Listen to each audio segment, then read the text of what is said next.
Salt का equivalent weight निकालने का मैं आपको एक लॉजिक बता रहा हूँ, उससे कुछ बातें और आपको समझ में आएगी। जैसे मान लीजिए एल्युमिनियम सल्फेट है, एल्युमिनियम सल्फेट का डिसोसिएशन होता है तो क्रिस क्रॉस मेथड से मालूम है कि इसका चार्ज आपको इधर मिलता है, इसका चार्ज इधर, मतलब इसमें एल्युमिनियम आयन बनेंगे 2, सल्फेट बनेगा 3। ये हो गया नंबर ऑफ आयन्स कि सल्फेट 3 है, एल्युमिनियम 2 है, और इसका चार्ज इधर मतलब एल्युमिनियम के ऊपर चार्ज 3 है और सल्फेट के ऊपर चार्ज। मैं आपको बताया था कि सॉल्ट के केस में क्या होता है, Z का वैल्यू होता है टोटल पॉजिटिव या नेगेटिव चार्ज। तो इसमें टोटल पॉजिटिव चार्ज 6 है, टोटल नेगेटिव चार्ज भी 6 है। साइन से मतलब नहीं होता, इसलिए इसका Z क्या लिया जाएगा 6। तो नॉर्मल के हिसाब से मोलर मास बाई Z अगर करेंगे तो इसका मोलर मास होता है 342 और Z होता है 6, तो 57 इसका इक्विवेलेंट वेट आना चाहिए नॉर्मल फॉर्मूला। पर अगर इसी को आप ऐसा भी निकाल सकते हैं, equivalent weight of positive ion plus equivalent weight of negative ion, मतलब पॉजिटिव नेगेटिव आयन का इक्विवेलेंट वेट आप इंडिविजुअली निकाल लीजिए, उसको जोड़ दीजिए। तो यदि मैं 1 ग्राम इक्विवेलेंट एल्युमिनियम 3+ और सल्फेट का इक्विवेलेंट वेट निकालूँ तो क्या आएगा, क्योंकि अब ये क्या होगा, आयन्स होगा। तो आयन्स के लिए क्या होगा, मोलर मास बाई चार्ज। इसका मोलर मास 27 है, चार्ज 3 है। इसका मोलर मास 96 है, चार्ज 2। मोलर मास 96 कैसे, सल्फर का 32 और 64 ऑक्सीजन का जोड़ेंगे तो 96 आ जाएगा पूरा SO4 का। तो मोलर मास बाई चार्ज करके आप आयन का इक्विवेलेंट वेट निकाल लिए, इसका 9 आ जाएगा, इसका 48 आ जाएगा, तो टोटल 57। तो 57 क्या होगा। अच्छा, अब अपने दिमाग में आता है सर इसमें एल्युमिनियम तो 2 टाइम्स, इसमें 2 का इंटू क्यों नहीं किए, इसमें सल्फेट 3 टाइम्स है, 3 का इंटू क्यों नहीं किए। अगर आप इसको 2 का इंटू करोगे तो मास बढ़ेगा, तो चार्ज भी तो 2 टाइम्स हो जाएगा। ऊपर और नीचे दोनों में 2 का इंटू करके फिर इसको काटने का क्या मतलब। वैसे यहाँ पर भी 3 इंटू करूँगा तो मास और चार्ज दोनों में 3 का इंटू हो जाएगा, इसमें इसको कोई मतलब नहीं। तब ये अब यहाँ पर एक काम की बात क्या समझ में आ रही है कि इसके 1 ग्राम इक्विवेलेंट में 1 ग्राम इक्विवेलेंट एल्युमिनियम और 1 ग्राम इक्विवेलेंट सल्फेट है कि नहीं। जो पहले मैं लिखा था यहाँ पर एसिड और बेस का, उसमें भी मैं यही बात आपको बताया था कि 1 ग्राम इक्विवेलेंट सब्सटेंस से हर टाइप का आयन 1 ग्राम इक्विवेलेंट मिलता है। उसी चीज़ को बताने के लिए मैंने यहाँ पर ये चीज़ को लिखा है। मतलब कोई भी जो कंपाउंड होता है उसके 1 ग्राम इक्विवेलेंट में हर टाइप का ion 1 gram equivalent 1 gram equivalent होता है।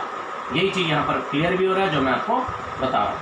तो इस तरीके से भी आप इक्विवेलेंट वेट निकाल सकते हैं। अब मैं आपको नॉर्मलिटी के और जो फॉर्मूले बताने जा रहा हूँ, जो आपके कॉम्पिटिटिव एग्जाम के लिए काम के हैं। पहला, नॉर्मलिटी का एक फार्मूला जो आप पहले पढ़ चुके हैं, यही बेसिक फार्मूला, इसी से सब फार्मूला बनेगा। Number of gram equivalent of solute upon volume of solution in litre. यहाँ पर आप क्या लिखें, ग्राम इक्विवेलेंट लिखें। इसी को आप क्या कर सकते हो, मिली इक्विवेलेंट भी लिख सकते हो। Number of milli equivalent of solute upon volume of solution in millilitre. ये आप किस में लिखे हो, लीटर में लिखे हो, इसलिए यहाँ पर क्या आया, ग्राम इक्विवेलेंट आया। पर अगर आप इसको मिली इक्विवेलेंट लिखोगे तो किस में आ जाएगा, वॉल्यूम मिलीलीटर में।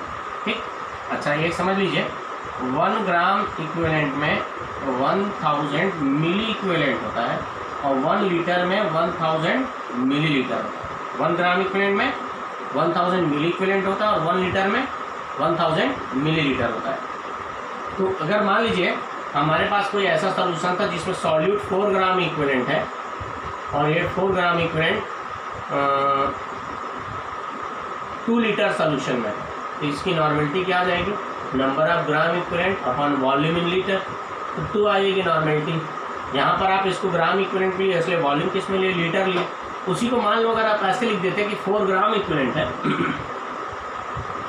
4 ग्राम इक्विवेलेंट की जगह आप इसको मिली इक्विवेलेंट में लिखते, तो 1 gram equivalent is equal to 1000 milliequivalent. तो ग्राम इक्विवेलेंट को अगर मिली इक्विवेलेंट में लिखते तो क्या आ जाता, 4000 मिली इक्विवेलेंट। अगर ये इसको मिली इक्विवेलेंट में लिखा तो ये किस में होना चाहिए, मिलीलीटर में। तो 2 लीटर को मिलीलीटर में लिखेंगे तो क्या आ जाएगा, तो भी आंसर आपका क्या आएगा, यही है। तो मैं आपको यही बताना चाह रहा हूँ कि ग्राम इक्विवेलेंट लिखो अपॉन वॉल्यूम लीटर में लिखो तो भी वही आएगा, मिली इक्विवेलेंट अपॉन मिलीलीटर लिखो। पर ऐसा नहीं कर लेना कि ग्राम इक्विवेलेंट लिख के वॉल्यूम को मिलीलीटर में लिख दिए या मिली इक्विवेलेंट लिख के लीटर में। ये ध्यान रखना है कि ग्राम इक्विवेलेंट है तो वॉल्यूम लीटर में आएगा, मिली इक्विवेलेंट है तो वॉल्यूम मिलीलीटर में आएगा। दूसरा एक फार्मूला मैं आपको ऑलरेडी डिराइव करके बता चुका हूँ, पर ये फार्मूला इंपॉर्टेंट है इसलिए इसको मैं डिराइव लिख रहा हूँ जरूर, लेकिन डिराइव नहीं करूँगा, अपना ऑलरेडी इसको डिराइव कर चुका हूँ अगर वेट परसेंटेज मालूम हो तो।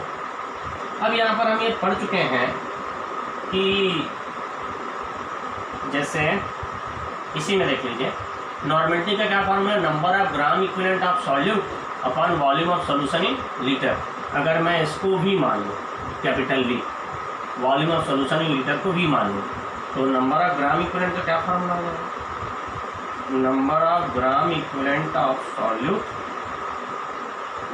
इज इक्वल टू हो जाएगा normality into volume in litre.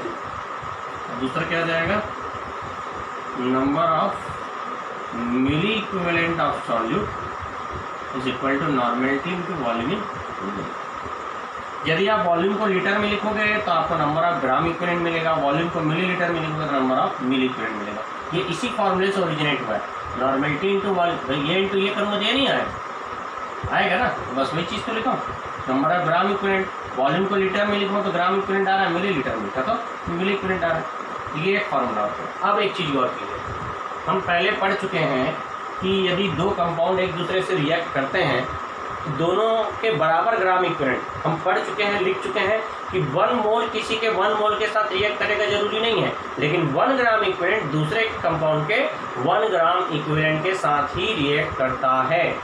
1 gram equivalent किसी भी सब्सटेंस का 1 ग्राम इक्विवेलेंट दूसरे कंपाउंड के 1 ग्राम इक्विवेलेंट के साथ ही रिएक्ट करेगा। अब मान लीजिए हमारे पास 2 रिएक्टेंट है, ए और बी, या 1 और 2 मान लीजिए, तो ये पहला वाला रिएक्टेंट और ये उसका वॉल्यूम, पहले वाले रिएक्टेंट की नॉर्मलिटी और पहले वाले का वॉल्यूम, ये दूसरे वाले की नॉर्मलिटी और दूसरे वाले का वॉल्यूम, जिसको आप टाइट्रेशन करते हैं, टाइट्रेशन में आप लिखते हैं। तो अब मैं ये बोल रहा हूँ कि ये पहला रिएक्टेंट, ये दूसरा रिएक्टेंट है, इतनी नॉर्मलिटी वाले रिएक्टेंट का इतना वॉल्यूम, इतनी नॉर्मलिटी वाले रिएक्टेंट के इतने वॉल्यूम के साथ कंप्लीटली रिएक्ट है। इसको 1 2 ना बोल के मैं ए भी लिख देता हूँ, ए फॉर एसिड और बी फॉर बेस। ये जरूरी नहीं कि एसिड बेस हो, पर मान लेते हैं एसिड बेस, सरल लगता है। तो इतनी नॉर्मलिटी वाले एसिड का इतने वॉल्यूम के साथ इतनी नॉर्मलिटी वाले बेस का इतना वॉल्यूम कंप्लीटली रिएक्ट कर लिया, कुछ नहीं बचा। तो अगर दोनों एक दूसरे के साथ कंप्लीटली रिएक्ट कर लिए, कुछ नहीं बचा, तो यहाँ पर कौन सी बात सही होगी कि जो 2 रिएक्टेंट एक दूसरे के साथ रिएक्ट कर रहे हैं उनके मोल बराबर होंगे, ये हमेशा सही होगा कि उनके ग्राम इक्विवेलेंट बराबर, उनके ग्राम इक्विवेलेंट बराबर होंगे। क्यों, हम ये पढ़ चुके हैं, जैसे हमारे पास एक कंटेनर है, उस कंटेनर में बेस रखा हुआ है, उसमें मैं एसिड डाला, मेरे को नहीं मालूम बेस कितना है, पर अगर मैं एसिड डाला और ये बोला कि इस कंटेनर में जो बेस था वो स्ट्रॉन्ग बेस था और जो मैं एसिड ऊपर से डाल रहा हूँ वो स्ट्रॉन्ग एसिड था, और स्ट्रॉन्ग एसिड का 3 ग्राम इक्विवेलेंट लगा उस बेस के साथ रिएक्ट करने के लिए, तो मैं कंफर्म बोल सकता हूँ कि वो बेस भी 3 ग्राम इक्विवेलेंट ही होगा, क्योंकि 1 के साथ 1 रिएक्ट करता है, तो 3 ग्राम इक्विवेलेंट एसिड अगर यूज़ हो रहा है तो 3 ग्राम इक्विवेलेंट ही बेस लगेगा। लेकिन उसी के जगह में अगर मैं ऐसा बोल दूंगा कि जो मेरे को चूँकि बेस तो मालूम नहीं है कौन सा है, एसिड मालूम है पर बेस नहीं मालूम है, अब मैं बेस को डाला तो 3 मोल एसिड लगा, तो अगर मैं उस बेस से रिएक्ट करने के लिए, कम्प्लीटली रिएक्ट करने के लिए 3 मोल एसिड लगा, तो मैं ये नहीं बोल सकता कि बेस भी 3 मोल होगा। हो सकता है बेस 3 मोल हो या उससे ज़्यादा हो, क्योंकि ये ज़रूरी नहीं है कि एसिड के 1 मोल के साथ किसी बेस का 1 मोल रिएक्ट करे।